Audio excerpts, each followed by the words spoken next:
Section 1, number 9. Ray BD bisects angle ABC. You're going to find the value of x, then find the measure of angle ABC. So since this is an angle bisector, this angle is going to be congruent to this angle. So we can just write that here.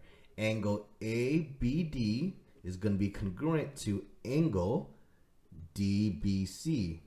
Now we plug it in.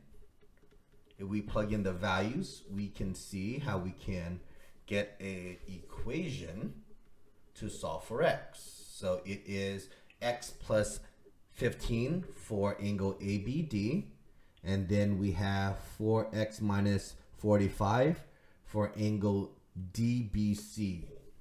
Now we can solve for x, leaving you with 15 equals to 3x minus 45. Add 45 to both sides. This cancels, leaving you with 4, 5, 60 is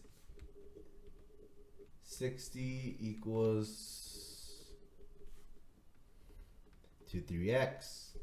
Then divide 3 to both sides. This cancels, leaving you with a 20 equals to x. Okay. Now, since we have the x value, we can actually solve for the entire angle here, because we know that the angle of angle ABC, which is the entire thing, okay, is made up of the 2x plus 15. Okay, or I can just write it here.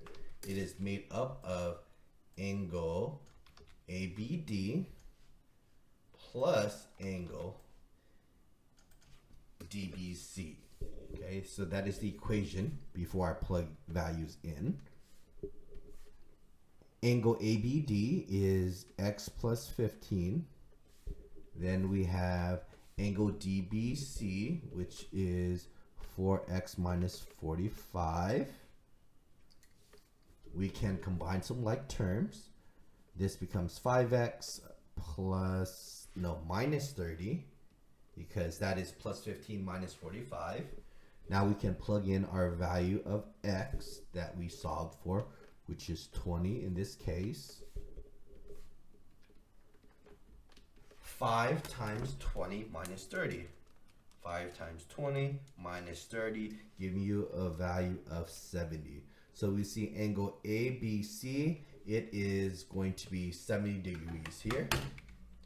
Okay, because that is what the x value is, because this is considered to be a bisector. Okay, so I think each angle was about 35 degrees each, and together they made 70.